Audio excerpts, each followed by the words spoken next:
Nous voici aujourd'hui à Bignona après Al-Badar en matinée, après Abéné à la mi-journée. Nous bouclons ce premier jour de tournée ici, dans un chef de lieu de département historique. Dans cette mairie qui est le cœur institutionnel de notre collectivité territoriale. Le choix de Bignona n'est pas anodin. Et Bignona n'est pas un nom anodin dans l'histoire du Sénégal. Ce département a été façonné par des générations de résistance, des générations de lutte, de construction, une mémoire collective qui honore les habitants et qui impose à ceux qui la portent une responsabilité particulière envers les générations futures. C'est dans ce respect de notre histoire, de votre ambition, de votre avenir que le gouvernement a choisi de faire de Bignona une étape centrale dans sa politique de la collectivité universelle. Pas parce que c'est simple, pas parce que c'est le chemin moins de résistance, mais parce que c'est nécessaire, c'est parce que c'est juste. Et c'est parce que le président de la République, son Excellence, le président de la République, Bassirou Diomaye Diakhar Faye, et de son premier ministre, Ousmane Sonko, ont fait de la réduction des inégalités territoriales une priorité absolue de ce mandat. Avant d'aborder le fond de mon propos, permettez-moi d'adresser un bilan rapide de la journée remarquable.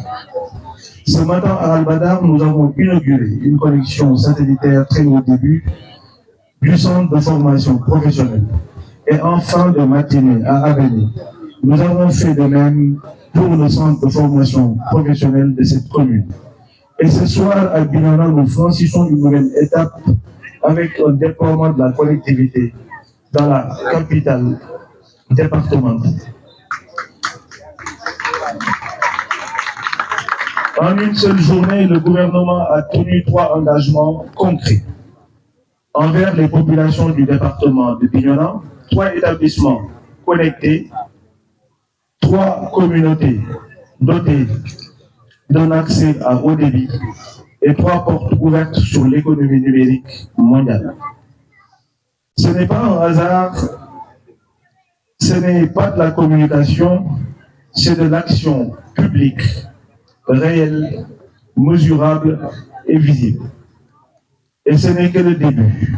La tournée que nous avons lancée aujourd'hui se poursuivra pendant 5 jours au total, dans les régions de Ziguinchor, de Kolda et de Kaolack, et plusieurs localités supplémentaires seront connectées. Des milliers d'apprenants, des familles d'entrepreneurs et des citoyens verront leur quotidien transformé par l'accès au numérique. Monsieur le Président du Conseil départemental, Messieurs le maire, honorables députés, permettez-moi de partager avec vous la vision politique qui anime notre action. Nous ne déployons pas de la technologie pour faire plaisir à déployer de la technologie. Nous ne connectons pas des équipements, nous connectons des êtres humains. Et chaque être humain que nous connectons, c'est un citoyen auquel nous rendons une capacité d'action sur sa propre vie. La connectivité universelle, telle que la conçoit le président de la République, son Excellence Bassirou Diomaye Diakhar Faye, est fondée sur 3 piliers indissociables. Et le premier pilier, c'est le pilier de l'équité.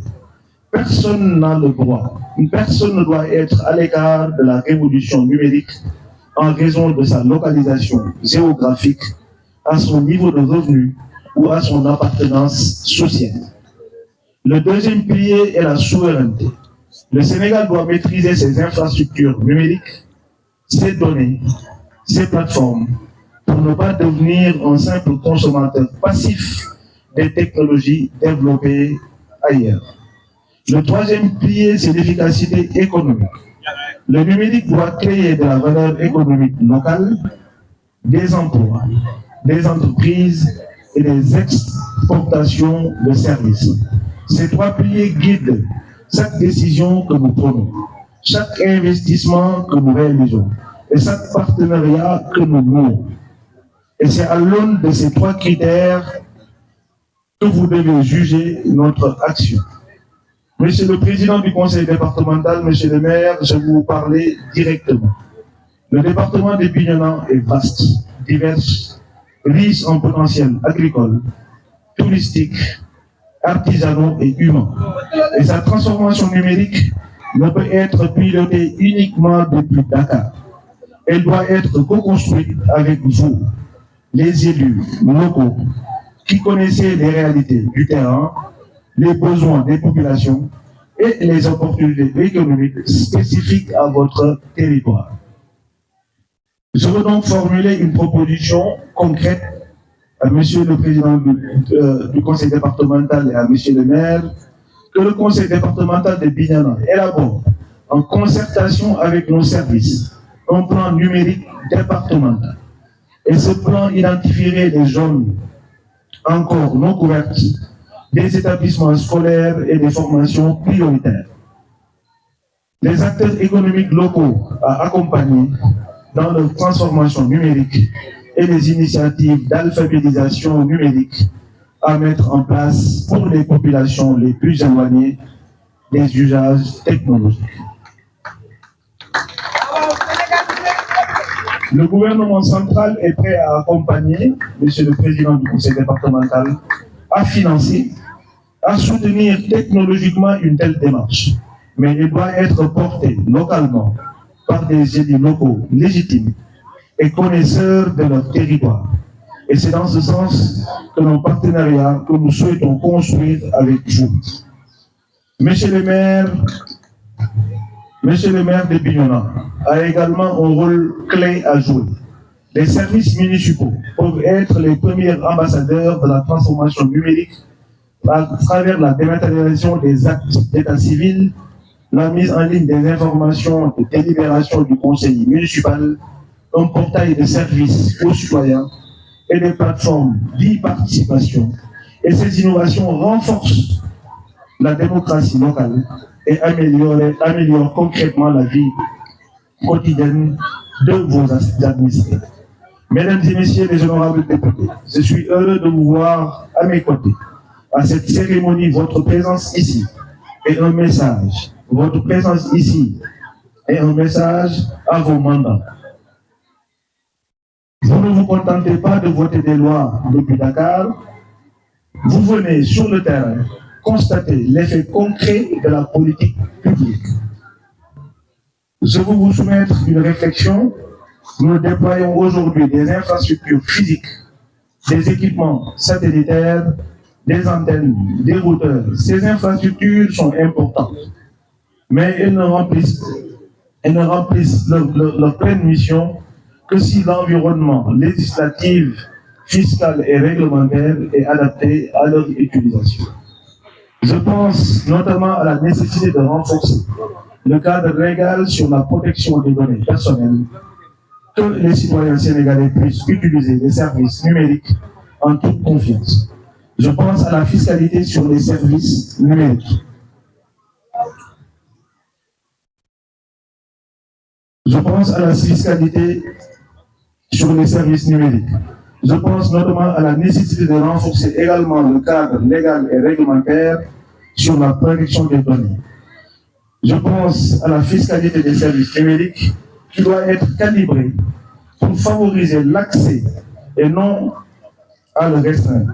Je pense aux droits des travailleurs du numérique, aux livreurs, aux freelances, aux entreprises de l'économie des plateformes qui ont besoin d'une protection légale adaptée à leur réalité. Et je pense enfin à la cybersécurité, enjeu croissant que le législateur doit appréhender avec sérieux et anticipation. Vous avez le pouvoir de légiférer sur ces enjeux et je compte, honorables députés, sur votre engagement. Cette première journée de tournée s'achève, mais la tournée en elle-même ne fait que commencer. Demain et les jours suivants, nous poursuivrons notre route dans les régions de Kola et de Kaolack. D'autres communes, d'autres localités, d'autres établissements, d'autres apprenants nous attendent.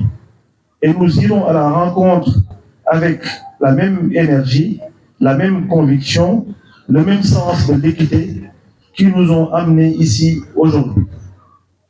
Au terme de des 5 jours de tournée, nous aurons couvert l'ensemble des localités identifiées pour la première phase du programme et nous dressons alors un bilan public, transparent et complet. Et nous soumettrons au président de la République et au Premier ministre et à la représentation nationale. Car nous ne gouvernons pas dans l'opacité, nous gouvernons en rendant compte et les populations ont le droit de savoir ce qui se fait en leur nom, avec leur argent, pour leur avenir.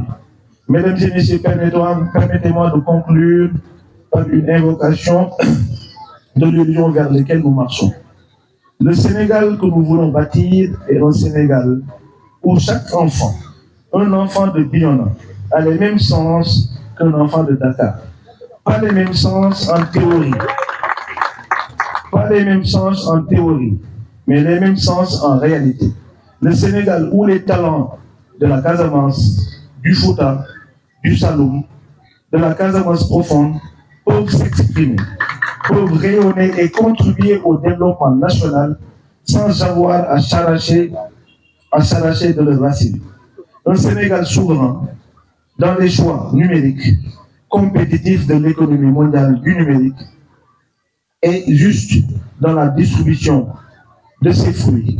Ce Sénégal-là, nous le construisons, pas dans une journée, ni en une seule semaine, mais nous le construisons pierre par pierre, connexion après connexion, communauté après communauté, avec la détermination, la rigueur et l'amour du pays qui concrétise l'action du gouvernement porté par le Premier ministre Ousmane Sonko.